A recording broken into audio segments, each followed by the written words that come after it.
Et c'est la thyrocyte qui est l'unité fonctionnelle de la glande thyroïde, qui est responsable de la fabrication des hormones thyroïdiennes. On en a deux. La FT3 qui est la triiodothyronine et la thyroxine qui est la FT4. Et que la synthèse de ces hormones thyroïdiennes est sous le contrôle étroit de l'axe hypothalamo-hypophysaire. D'accord? Puis ces hormones-là vont exercer un feedback négatif pour essayer de maintenir un équilibre hormonal au niveau plasmatique. Donc, nous connaissons tous le rôle ou les rôles de ces hormones thyroïdiennes. Donc, c'est des hormones qui agissent principalement sur la croissance, en assurant la maturation osseuse, le développement squelettique, le développement cérébral, en assurant la maturation des cellules neuronales. Ce sont des hormones anabolisantes. Elles agissent principalement sur le métabolisme énergétique de base, en simulant la consommation d'oxygène, la production d'énergie. Et elles ont d'autres actions, notamment sur la motilité intestinale, la contractilité myocardique et l'érythropoïèse. Donc, savoir examiner une glande thyroïde est une étape qui est très importante pour le diagnostic du goitre chez l'enfant. D'accord? Donc, il faut savoir qu'il existe deux méthodes. Donc, selon la position du médecin, le médecin qui va se placer en face le patient, derrière le patient, pour pouvoir examiner la glande thyroïde et après on verra les étapes en détail.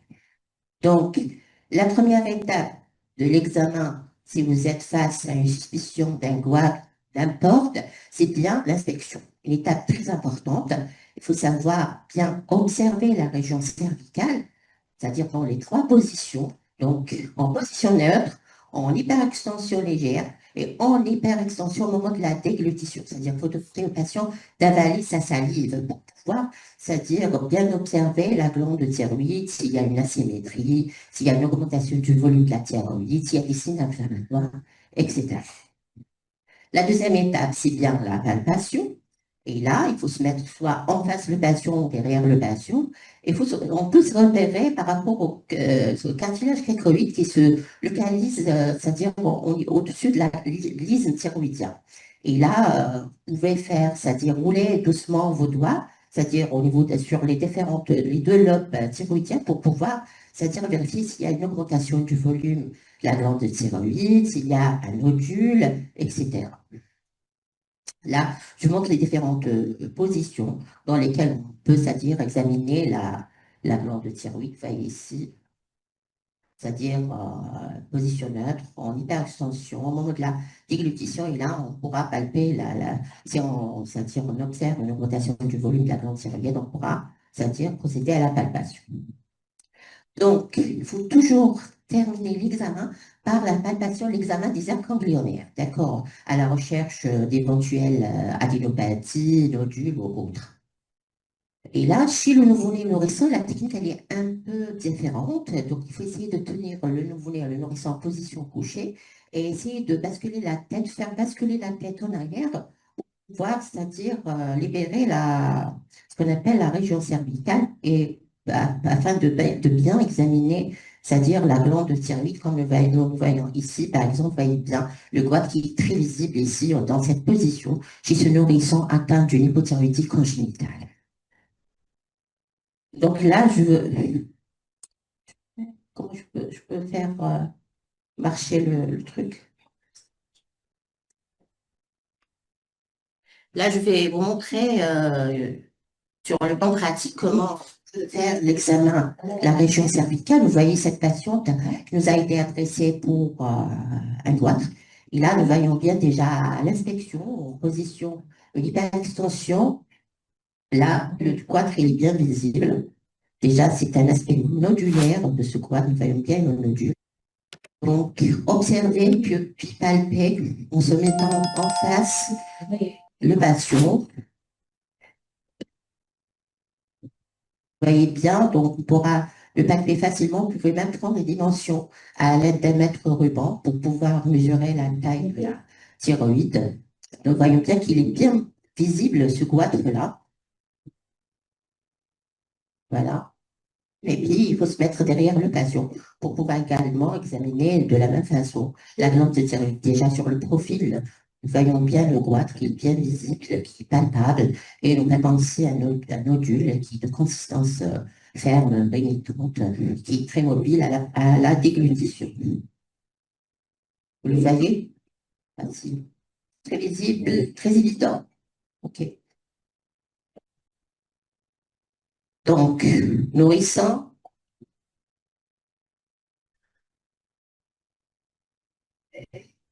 nourrissant, je vous ai bien expliqué la technique et vous voyez, donc, pour essayer de faire basculer la tête en arrière pour pouvoir dégager la région cervicale et examiner par la suite d'une façon facile la glande thyroïde.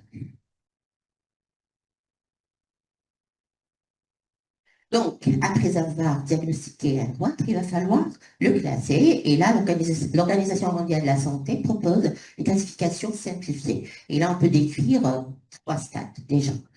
Haut grade, le grade 0, c'est-à-dire le goitre qui n'est pas visible, donc on peut le diagnostiquer grâce à l'échographie. Le grade 2, c'est un goitre qui est, c'est-à-dire palpable mais non visible. Le grade 2, un goitre qui est aussi bien visible et palpable. Donc, également, selon son type, on peut décrire plusieurs types. On a le goitre diffus. Donc, c'est un goitre qui est homogène. L'exemple, c'est l'hyperthyroïdie, notamment la maladie de Basto. D'accord. On peut avoir également un goitre nodulaire, vous voyez ici, donc des nodules multiples, c'est un goitre qui est compliqué. Et puis, le goitre plongeant, c'est un goitre qui est volumineux, qui peut être compressif par moment. Et puis, le goitre endémique, ça se voit dans, c'est-à-dire les situations de carence iodée dans des régions endémiques. Donc, la deuxième étape, c'est bien de savoir identifier ce qui n'est pas un goitre. Notamment, on a deux diagnostics différentiels. Donc, le kyste thyroglose, vous le voyez ici, c'est un reliquat embryonnaire. Et le deuxième diagnostic différentiel, c'est bien l'ectopie thyroïdienne en situation sublinguale. Et puis, on va pouvoir traiter le cas de Dina pour que vous puissiez bien comprendre les choses. Dina, c'est une fillette qu'on a reçue pour substitution d'un goitre. Donc, et puis, donc, elle ne se plaignait pas vraiment de douleur, mais plutôt sa maman signale qu'elle se plaignait d'une fatigue, elle a pris un peu du poids. Et là, je vous demande, qu'est-ce que vous allez rechercher déjà à l'interrogatoire? D'après vous, qu'est-ce que vous allez rechercher déjà à l'interrogatoire? Suspicion d'un goitre, augmentation, la glande thyroïde chez une fillette, elle a 8 ans. Oui, antécédents familiaux, d'une maladie thyroïdienne, d'un goitre, d'un traitement par lévothyrox. Également,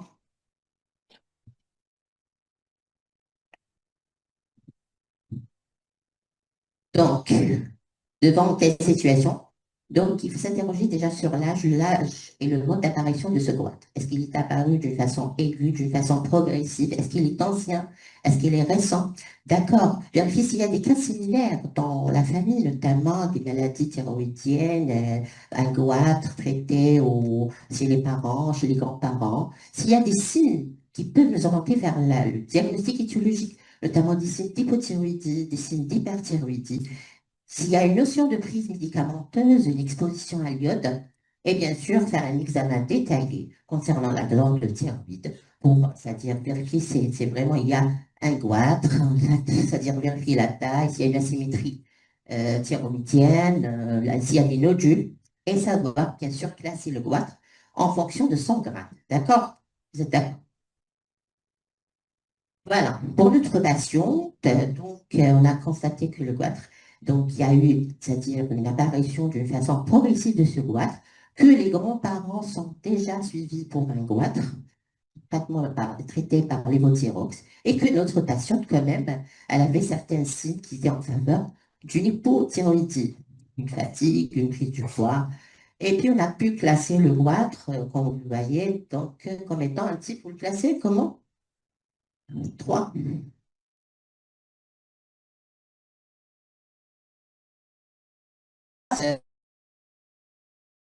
On peut dire que c'est un goitre plongeant, quoi, type grade 3, mais on peut dire on peut le classer comme étant grade 2. Donc, grade 2. Donc, comment vous allez pousser l'exploration chez Dina? Qu'est-ce que vous allez proposer comme exploration? quelles sont vos hypothèses déjà diagnostiques et est-ce que vous allez proposer un traitement à Dina ou est-ce que vous allez la référer chez le pédiatre ou le médecin spécialiste? PSH, FTK. D'emblée, vous allez faire demander l'exploration sur le plan paraclinique. Déjà, l'examen clinique, très très important, professeur Bourgeois vous a parlé de de l'importance de tracer les courbes de croissance, quel que soit le motif de consultation de l'enfant. D'accord? Prise de poids, infléchissement statural, c'est très important. Donc, ça va vous orienter vers vraiment l'étiologie, même si vous êtes devant un goitre.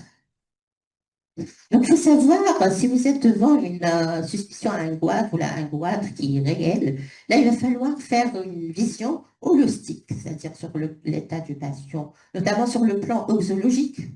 D'abord, il faut savoir qu'un infléchissement statural, quand il est accompagné d'une prise pondérale dans un contexte, orientera fortement vers une hypothyroïdie. Le contraire, une accélération staturale, une perte pondérale, là, c'est l'hyperthyroïdie. Il va falloir, c'est-à-dire bien rechercher les autres signes qui peuvent nous orienter vers le diagnostic des signes d'hypothyroïdie, qui sont l'hypothyroïdie. Quels sont les signes qui peuvent nous orienter vers une hypothyroïdie? Chez un enfant, on découvre chez lui un doigt de pied. Très bien. La constipation, la fatigue, le retard scolaire, oui, à un stade tardif, sécheresse, l'hypométabolisme. On a bien compris que les hormones thyroïdiennes agissent en accélérant le métabolisme. Donc, en cas d'hypothyroïdie, on aura des signes sont en faveur d'un ralentissement métabolique. Le contraire d'hyperthyroïdie. Les signes, c'est-à-dire les plus frappants en cas d'hypothyroïdie, déjà l'amaigrissement, l'accélération du transit, la diarrhée, très bien, la, la tachycardie, exactement, très bien, nervosité, très bien. Et également, il faut bien, c'est-à-dire savoir rechercher les autres signes qui peuvent nous aider dans le diagnostic étiologique, hein. Notamment une exophtalmie, une tachycardie, comme vous avez dit, ça c'est la maladie de Vasto, hein. Si le goitre est ferme et si le patient est fatigué, il y a une prise du poids, c'est la thyroïdite, et principalement chez le grand enfant, c'est la thyroïdite Hashimoto. D'accord. Bon, l'hypothyroïdie congénitale, hein, si on la diagnostique tardivement, on aura un retard psychomoteur, le faciès qui sera évocateur, et puis savoir et vérifier s'il y a des taches café au lait. Ça peut vous orienter vers des diagnostics qui restent rares quand même, non, donc notamment ce qu'on appelle le syndrome de Macular-Bright. Le macular-Bright, c'est un hyperfonctionnement glandulaire. Ça peut se manifester par une hyperthyroïdie, hein. C'est-à-dire le goitre, il n'est pas vraiment constant, mais quand même, il faut y penser. D'accord? Donc, revenons à notre patient qui est là. Donc, le tableau était vraiment en faveur d'une hypothyroïdie. Elle avait quand même des signes qui étaient en faveur. Et puis, la courbe de croissance qui vient conforter notre hypothèse diagnostique. Vous voyez, un ralentissement statural, une prise pondérale. Chez une patient qui consulte pour un goitre, donc probablement, c'est une hypothyroïdie. Et quel type d'hypothyroïdie? Cette tâche chez une fillette, très bien, l'auto-immune et notamment la thyroïdite d'Hashimoto. Donc, on va pouvoir la développer par la suite. Donc, l'étape suivante, après avoir bien confirmé et vérifié sur le plan clinique quels sont les signes qui peuvent nous amener c'est-à-dire à poser le diagnostic aussi bien positif et étiologique, il va falloir faire une évaluation de la fonction thyroïdienne. Très bien. Et là, le premier paramètre qu'on dose, c'est la TSH. Très bien. La TSH qui reste le test de dépistage principal. Il va falloir doser bien sûr les hormones thyroïdiennes, donc ça permet de préciser la fonction thyroïdienne dans une situation d'époux, d'hyper ou de thyroïdie. D'accord, bien sûr, vous pouvez doser également quoi? Les anticorps, quel type d'anticorps? Déjà, à cette étape, vous pouvez, c'est-à-dire faire le diagnostic, même le diagnostic étiologique, là, en faisant les anticorps. Les anticorps anti-TPO, c'est dans le sens de maladie d'Hashimoto, les anticorps, pour confirmer la maladie de Basto, il va falloir doser les anticorps anti-TSH. D'accord? Et puis, le dosage de l'iode au niveau urinaire plasmatique n'est pas de pratique courante. Là, si on est devant une situation d'une carence iodée parlante, on pourra doser l'iode. Et la calcitonin, si vous êtes devant une suspicion d'un cancer ou si vous palpez un nodule comme ça, s'il est suspect, vous pouvez, c'est-à-dire demander le dosage de la calcitonin. Donc, interprétation du bilan thyroïdien, une étape très très importante, hein. Et là, il faut savoir que, bon, ce n'est pas vraiment facile d'interpréter les bilans chez l'enfant, mais il faut savoir que déjà pour la TSH, les normes se basculent entre 0,7 jusqu'à 5 millilitres par litre. Pour la TSH, c'est entre 12 jusqu'à 21. Et on a des normes en fonction de l'âge, ça dépendra de la technique de mesure, d'accord? Donc, vous pouvez prendre en considération les normes du laboratoire. Donc, sachez que la TSH est plus élevée chez le nourrisson, chez le nouveau-né nourrisson, puis il y aura une diminution progressive, c'est-à-dire à l'âge adulte, également pour la FT4. Donc, voilà, je voulais vous simplifier la situation là. Il faut savoir, c'est-à-dire dire que c'est le thyroïdie est un bilan thyroïdien normal. D'accord. L'hypothyroïdie primaire, quand elle est authentique, ça veut dire qu'il y a une baisse des hormones thyroïdiennes, la FT4, et une élévation de la TSH. À la louche, vous pouvez prendre 10 picomol pour définir l'hypothyroïdie, une TSH supérieure à 10 milliunités par litre. Ça, à la louche. Sinon, vous pouvez prendre en considération les normes du laboratoire. L'hypothyroïdie subclinique ou intraclinique, ça se voit dans la phase initiale de la thyroïdie Hashimoto. Là, c'est une hypothyroïdie compensée. Ça veut dire que la glande thyroïde essaiera de compenser le déficit. Donc, il y aura par la suite une élévation de la TSH qui sera modérée. Généralement, ça ne dépasse pas les 10, les 12. Et puis, la FT4 qui va rester normale. Et puis, l'hyperthyroïdie, donc il y a une élévation des hormones périphériques, la FT4. Il faut doser la FT4, c'est-à-dire penser dans l'hyperthyroïdie, puisqu'il y a des hyperthyroïdies à FT3. Alors, vous pouvez tomber sur une FT4 normale. Et la TSH, par la suite, elle sera freinée. Donc, il y a une entité particulière, l'hypothyroïdie centrale. Là, c'est-à-dire il y a un problème au niveau hypothalamique ou hypophysaire, c'est-à-dire un défaut de sécrétion de la TSH ou la TRH. Et par la suite, on aura une hypo, c'est-à-dire un déficit, c'est-à-dire une hypothyroïdie au niveau périphérique. Et par la suite, le feedback ne sera pas, c'est-à-dire efficace. Donc, la TSH, elle va être par la suite, va rester basse, modérément élevée, légèrement. D'accord? Donc, hypothyroïdie infraclinique, c'est très important parce que généralement, au stade de l'hypothyroïdie infraclinique, on ne traite pas. C'est juste on surveille, on réévalue. Vous pouvez à ce stade-là surveiller sur le plan clinique, biologique, et par la suite, si vous voyez que l'hypothyroïdie s'aggrave, vous pouvez, c'est-à-dire adresser le patient chez le spécialiste. L'étape suivante, c'est le diagnostic morphologique. Et là, l'échographie thyroïdienne qui garde tout son intérêt. Là, ça permet de préciser la taille et l'aspect du goitre, sa vascularisation de nodules. Et on ne la demande pas systématiquement. Mais si vous êtes devant une suspicion, si vous palpez la thyroïde, la trouvez un petit peu d'aspect, c'est-à-dire hétérogène. Si vous palpez un nodule, vous pouvez, c'est-à-dire demander l'échographie thyroïdienne. La scintigraphie thyroïdienne, elle a des indications qui restent, c'est-à-dire limitées, notamment la demande, si on est devant, c'est-à-dire un nodule thyroïdien ou un goitre multinodulaire, sinon aucun intérêt de la demander initialement pour diagnostiquer un goitre. D'accord? Donc, arrivons au traitement. Là, est-ce que traite ou ne traite pas? D'après vous, quelles sont les situations qui méritent traitement? Ce sont les situations dans lesquelles juste on surveille sur le plan clinique ou biologique. Ça dépendra de la situation, d'accord? Donc, retenez. Bon, pardon. Le goitre. Un goitre simple monothyroïdie, c'est-à-dire un bilan thyroïdien qui est normal et vous confirmez que c'est un goitre. D'après vous, qu'est-ce que vous allez faire? Très bien. Là, il va falloir juste de faire une surveillance sur le plan clinique échographique. La thyroïdite d'Hashimoto, à sa phase initiale, c'est-à-dire une hypothyroïdie infraclinique, là également, il va falloir juste surveiller. Et puis l'hypothyroïdie manifeste, là, il va falloir traiter avec du lévothyrox. L'hyperthyroïdie, on traite avec le carbimazole.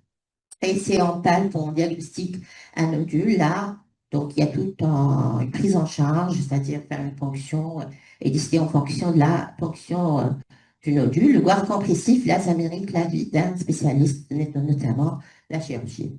Et là, revenons à notre patient. Voilà son bilan. Vous voyez TSH élevé, FT4 basse, anticorps fortement positifs. Donc, d'après vous, c'est quoi? C'est une thyroïdite. Eh bien, effectivement, thyroïdite auto-immune. Et là, la forme la plus fréquente, c'est bien la thyroïdite d'Hashimoto. Ah.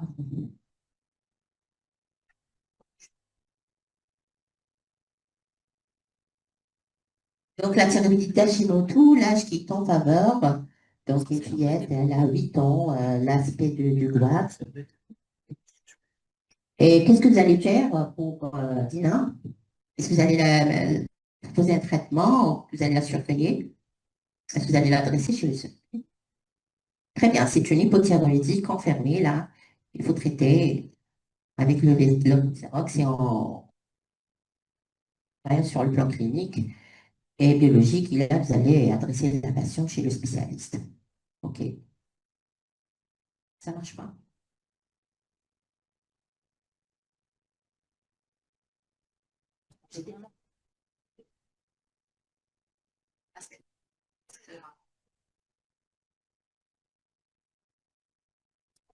Ça devrait marcher.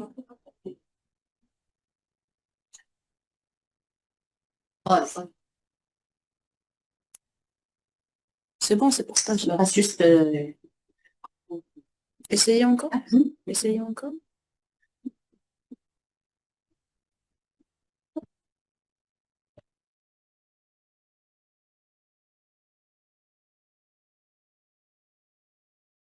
croître chez l'enfant ou même à l'état normal, faire un examen systématique à l'occasion de chaque visite. D'accord, si vous confirmez que qu'il s'agit d'un goitre, il va falloir le classer. D'accord, donc savoir hiérarchiser l'exploration dans les bilans de base, puis après vous pouvez faire l'exploration en fonction du contexte clinique. Et surtout, ne pas traiter un goitre non thyroïdie une hypothyroïdie intraclinique et savoir, c'est-à-dire orienter le patient au moindre doute et c'est tout, c'est-à-dire vous doutez des situations. Donc, à ce stade, il faut faire le dépistage, le diagnostic, le traitement, je pense que c'est le spécialiste qui pourra s'en occuper. Et merci. Après, je pense qu'on passe direct à la présentation du professeur Bocquet. C'est bon, il me reste.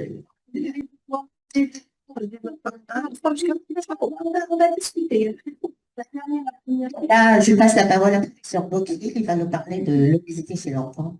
Oui,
Non, ça dépend de votre TSH. Si elle est vraiment les 7, vous pouvez faire 6 fois par an. Si vous voulez qu'elle se rapproche de 10, vous faites de 6 mois. D'accord, il faut le faire, il n'y a pas de problème.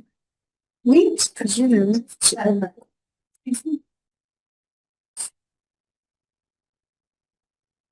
C'est 4 à combien? c'est beaucoup. Non. Généralement, c'est un peu. Ils ont des questions sur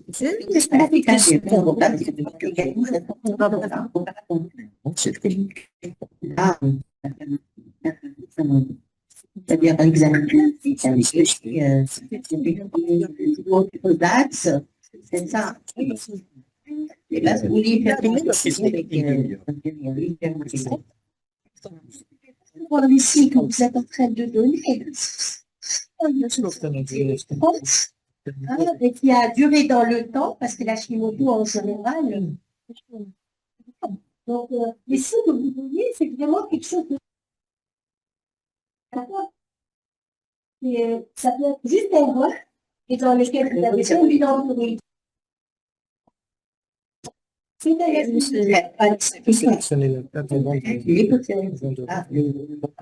petit corps positif, les traitements. Je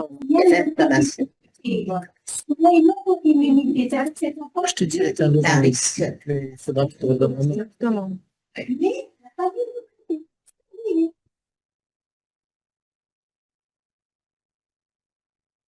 Et c'est ça, les emménages directs. Qu'est-ce qu'on peut faire? Oui, si on a de l'expérience, on peut faire le diagnostic d'un goitre à la place initiale sans demander l'échographie. Si on a, oui, vous pouvez demander les coûts si vous doutez le diagnostic pour voir le volume et tout. Hein. Si vous êtes d'accord avec moi. Oui, c'est fou là. Je ne demande pas de l'échographie, c'est-à-dire à la phase initiale. Qu'est-ce que vous voulez dire? Ça bloque quand même. C'est bloqué. Oui, c'est ça. Si on parle des nodules, c'est systématiquement qu'on demande l'échographie, mais pas si on est devant un goitre. Mais après, dans le suivi, il faut demander l'échographie pour vérifier s'il y aura apparition des nodules ou autre. C'est pour ça que je Dans te le dis suivi, ça. la thérapie, C'est pour ça que je te dis. mais à la phase initiale, pour poser le diagnostic, il n'est pas vraiment indiqué, sauf si on est devant des signes comme ça, un aspect hétérogène, comme ça, il y a une asymétrie, on parle d'un nodule. Vous êtes d'accord? Les nodules ne sont pas si fréquents chez l'enfant. Ce que vous trouvez surtout, c'est des kystes, c'est des nodules kystiques. Il n'y a pas lieu de traiter. C'est pour ça qu'elle vous a dit que elle va beaucoup plus vous embrouiller cette échographie que de vous rendre service. Vous ne savez plus quoi en faire. Vous faites une écho, vous trouvez plein de kystes comme ça, on vous parle de nodules kystiques, mais après vous savez que vous êtes beaucoup plus stressé, mais sans que ça vous apporte quelque chose. Si vous êtes en euthyroïdie, ne faites pas l'échographie, sauf si votre nodule est important et palpable, vous avez peur d'un nodule solide. D'accord? Voilà, c'est dans ce sens. L'échographie reste un examen opérateur dépendant. Vous pouvez tomber sur un nodule avec le poids très simple, et là, vous allez faire la fonction et vous allez demander des examens inutiles. À la suite des scintigraphies qui coûtent cher. Oui, c'est ça. C'est pas c'est-à-dire la phase initiale, qui dans le suivi, c'est autre chose. D'accord.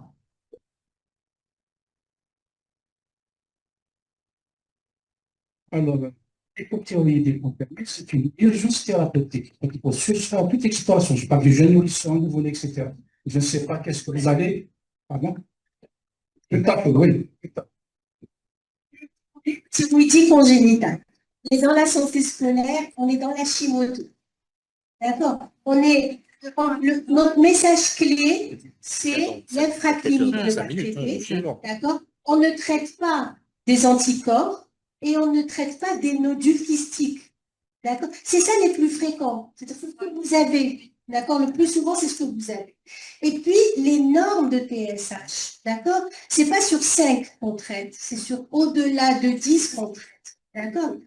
Si vous êtes sur au-delà de 10, même si votre FT4 revient normal et que vous avez des anticorps positifs, envoyez-le dans une consultation de routine, il va être surveillé. Vous êtes dégagé de la responsabilité. Mais celui qui en interrompt PSH normal, FT4 normal, juste avec des anticorps positifs et L1, vous pouvez le surveiller à votre niveau. Il n'a pas besoin d'être en consultation. Ah, très bien. Alors, non, ça c'est Madame Journey qui est en train d'écrire parce qu'il y a un problème de... Voilà. Il y avait une autre question. On va parler des choses comme ça. En euthyroïdie et dysthyroïdie. Dysthyroïdie, c'est l'ensemble. Hyper hypo. Non, c'est pas un diagnostic. Une anomalie. Non, non, mais On ne sait pas ce que c'est. Dysthyroïdie, on ne sait pas ce que c'est. Ça fait arrêter comme ça. Bénéfice. C'est d'abord la glande thyroïde. Mais pas identifiée. Thyroïdienne, qu'elle soit droite, qu'elle soit hypothyroïdienne platinique, qu'elle soit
C'est une résolution. Voilà, c'est bon, c'est bon, c'est pas bien. Voilà. Ça- Voilà. Donc, regardez, excusez-nous pour ces petits soucis techniques. Regardez, si l'on revient donc au diagnostic de l'obésité ou du surpoids, nous avons là la courbe d'Emile, qui est âgée de 6 ans et demi. Son IMC est au 85e percentile. Il paraît pas très gros quand vous le voyez en classe. Qu'est-ce que vous en pensez de sa courbe? La première des choses que l'on voit, c'est qu'Emile a fait un rebond d'adiposité quand il avait 3 ans. Donc, il est précoce. Mais regardez, il est que au 85e percentile. Donc, il n'est qu'à la limite du surpoids encore. D'accord? Il n'est pas obèse. Et c'est là tout l'intérêt de la courbe d'IMC, parce que quand on détecte ça et qu'on voit qu'il y a une trajectoire ascendante, on doit casser cette trajectoire qui va mener cet enfant vers l'obésité maintenant, pendant qu'il est en surpoids, pas après. Parce que quand vous avez un enfant qui est obèse, c'est très difficile de le prendre en charge. Et il est donc important de considérer que c'est durant cette petite fenêtre où l'enfant est encore en surpoids que l'on peut inverser la trajectoire, modifier ses habitudes, son comportement de vie avec ses parents pour prévenir l'installation de l'obésité. D'accord? Comprenez bien que vous, à l'école, quand vous avez dans vos consultations un enfant qui est en surpoids, vous devez mettre tout en place pour essayer de ne pas arriver à une situation d'obésité. Et le prendre en charge, ça ne veut pas dire lui faire perdre du poids, forcément. L'objectif, certes, il est pondérable, mais il doit être réaliste, simple et mesurable. C'est là aussi, encore une fois, où la courbe d'IMC nous aide beaucoup. On va stabiliser dans un premier temps l'excès pondéral avant d'essayer de le réduire. Et ça se fera, en fait, la réduction, elle va se faire quasiment lorsqu'on stabilise la réduction va se faire automatiquement d'IMC. Parce que c'est un enfant qui grandit. Et l'IMC, ce n'est qu'un rapport. C'est le poids sur la taille au carré. Si la taille au carré augmente, forcément votre rapport va se réduire. Mais ça se fait en collaboration avec toute la famille. Parce qu'il faut modifier de façon durable toutes les habitudes de vie. Et toute la famille va participer pour essayer d'avoir un équilibre alimentaire acceptable, pour essayer de rétablir une activité physique régulière, traiter les comorbidités éventuellement, si on les détecte, éviter les restrictions alimentaires chez les adolescentes. Ces jeunes filles que vous voyez à l'école et qui se disent « moi, je vais arrêter de manger tel aliment, ou je vais sauter tous les jours le déjeuner, ou je vais réduire les quantités », ça c'est extrêmement dangereux. Et ça ne va être que, il va y avoir juste un effet yo-yo. C'est vrai, elles vont se sentir bien, ça va se réduire, mais en fait, ça va réaugmenter. Donc, on peut intervenir sur le plan nutritionnel en faisant une évaluation nutritionnelle sur la qualité des aliments, les quantités ingérées, les rythmes alimentaires. Et vous voyez, vous, par exemple, à l'école, si vous les interrogez, vous allez voir qu'il y a une majorité d'enfants qui ne prennent pas de petit déjeuner. Et ça, c'est délétère, c'est mauvais pour l'enfant. On a fait une enquête avec la Société alsacienne de gastro-entérologie et pédiatrique cette année. Les résultats vont ensuite être publiés. Mais qui a montré quand même qu'il y avait pratiquement un enfant sur 5 qui ne prenait pas de petit déjeuner, un enfant d'âge scolaire, qui ne prenait pas de petit déjeuner. Et ça, c'est mauvais. Alors que le petit déjeuner, lorsque vous faites ce diagnostic, cette évaluation, et identifier les problèmes avec le doigt, vous posez votre doigt sur le problème et que vous montrez aux parents ou à l'enfant, vous pouvez aboutir à un conseil nutritionnel. D'accord? Réduire la sédentarité aussi, c'est important. Après 6 ans, je vous rappelle quand même que l'activité physique doit être organisée et que les enfants doivent bénéficier, pratiquer un sport 60 minutes au moins, 3 fois par semaine. Agir aussi sur l'ensemble de la famille. Souvent, on est dans ces situations-là. Regardez, on a un père qui est en surpoids, une mère en surpoids, qui consomme du popcorn ici, et un enfant qui, malheureusement, elle est obèse et qui consomme pire que du popcorn, parce que le popcorn, c'est quoi? C'est du maïs et de l'huile, alors trois constituants. Mais regardez là, elle consomme un autre truc, un aliment ultra transformé, qui lui déjà contient plus de 5 constituants, et donc il est potentiellement dangereux, parce que dans la somme des constituants, il y a souvent des constituants industriels, artificiels, qui, eux, sont mauvais pour les patients. Et hypercaloriques. L'accompagnement, encore une fois, moi j'insiste beaucoup, vous devez orienter les enfants que vous voyez en situation d'obésité ou de surpoids vers le psychologue. Identifiez obligatoirement les enfants qui sont en souffrance. Ils n'ont pas le droit de souffrir du regard des autres. Et les enfants, encore une fois, sont méchants et féroces entre eux. C'est à chaque. Y a-t-il une place pour les traitements médicamenteux ou chirurgicaux? Non. Et je le dis clairement et je le répéterai pendant longtemps. Parce que vous allez voir, il y a une invasion d'informations. Il y a même des gens qui ont vécu en disant, voilà, on peut donner du liraglutide, du semaglutide, donc des anti-GLP-1 aux enfants à partir de 12 ans, quand ils ont des obésités morbides, avec comorbidité. Oui, d'accord, dans cette indication. Mais dans une obésité non compliquée ou dans un surpoids, il n'y a pas d'indication à ces médicaments. D'accord? Notre rôle à l'école, c'est aussi de prévenir. Et ça, c'est extrêmement important. Ça, c'est une action qui doit être menée tout au long du parcours scolaire de l'enfant, en commençant dès la naissance, certainement, avant même la naissance, pardon. Mais moi, je vais me contenter de vous rappeler ce que vous pouvez faire. Rééquilibrer d'abord la balance énergétique en diminuant les apports nutritionnels et en augmentant l'activité physique, c'est essentiel. D'ailleurs, ça a montré toute son efficacité. Ça devrait faire partie de toutes les stratégies de lutte contre le surpoids et l'obésité. Il y a des pays qui ont réduit, en réduisant simplement, comme l'Irlande, en réduisant simplement l'IMC de 5% en moyenne, ont économisé 1,1 milliard de dollars sur tout le coût total des soins d'une vie.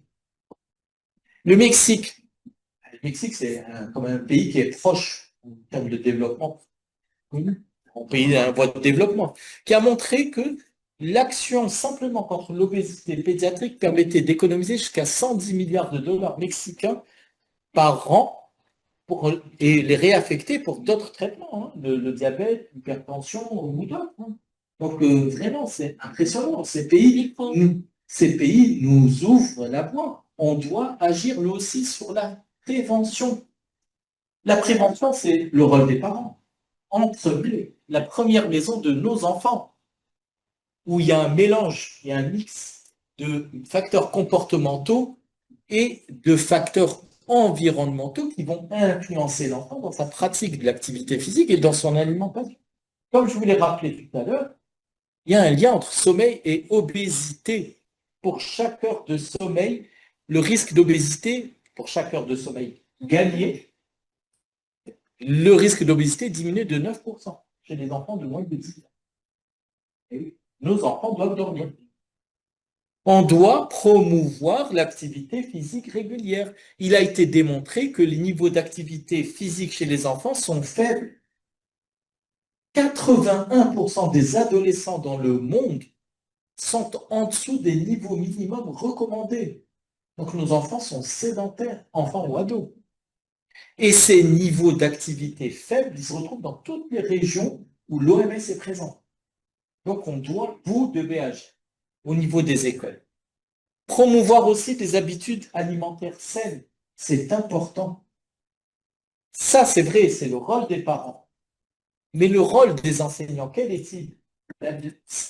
L'école, c'est quand même, l'école, collège, c'est quand même la deuxième maison de nos enfants. Ils passent énormément de temps là-bas. Là aussi, il y a un mix de facteurs comportementaux et environnementaux.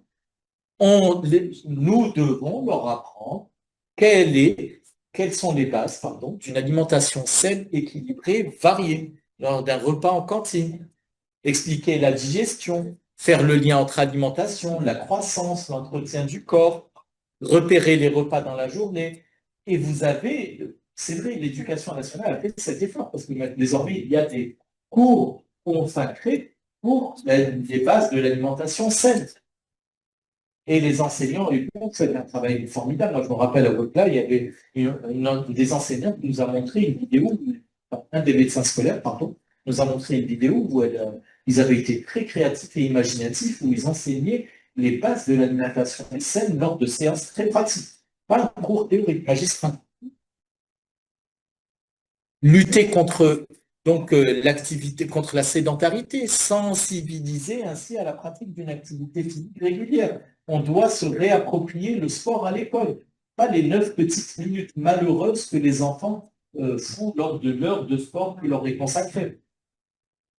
Donc, activité physique, leur apprendre que les écrans et les smartphones, c'est un facteur de sédentarité aussi.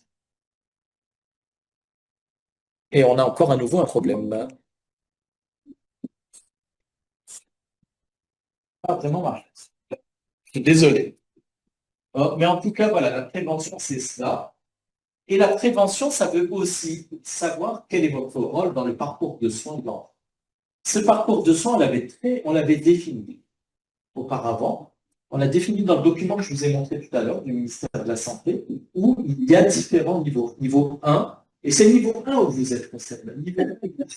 Niveau 1, c'est vrai, il y a les médecins de famille, le médecin traitant, mais on a clairement identifié un médecin, aussi c'est le médecin scolaire, qui est au cœur de ce niveau 1.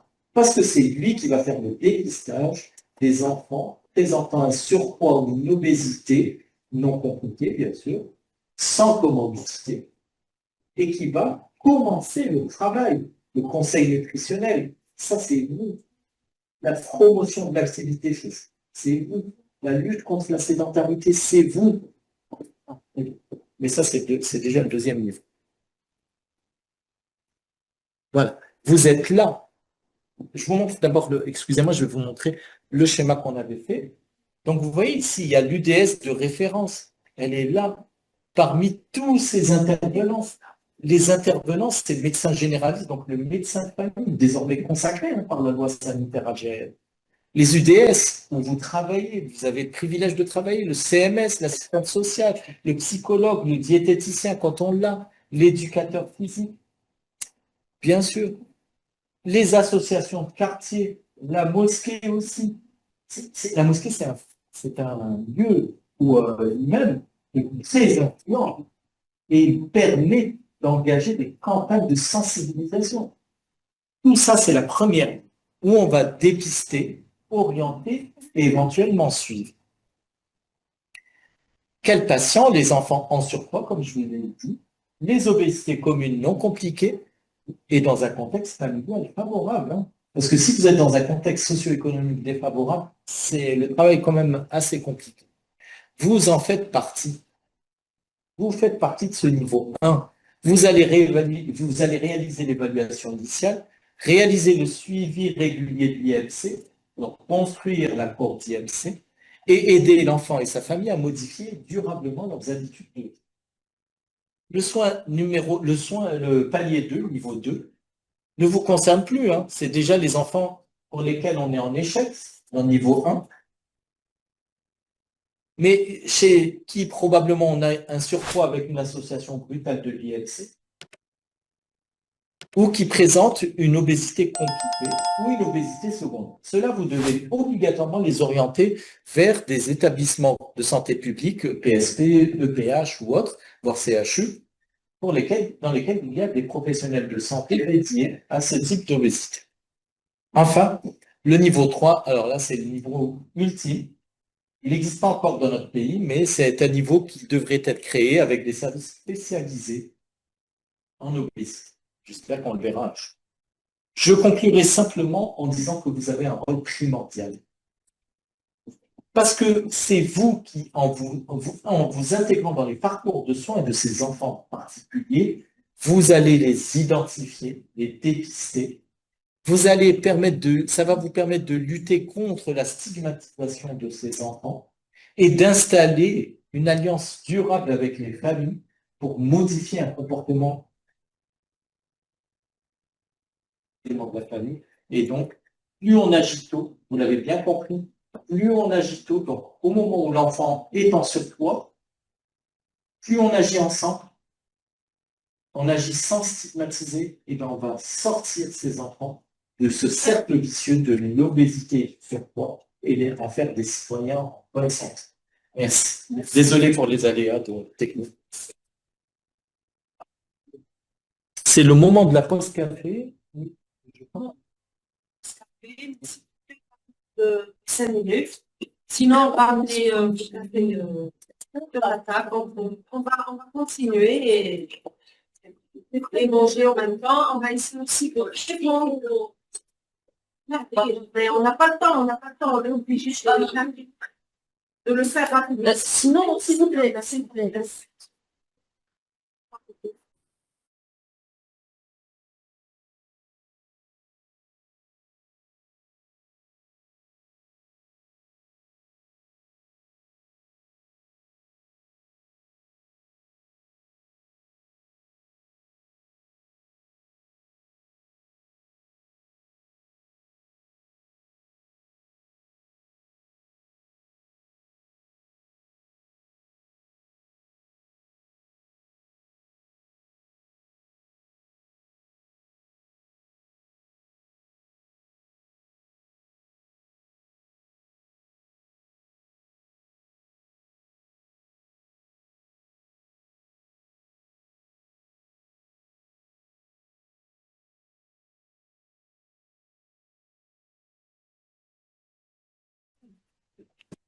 Et donc, on s'excuse donc encore une fois pour ce désagrément et on vous dit dans 5 minutes, Inch'Allah. On va reprendre. Merci à vous.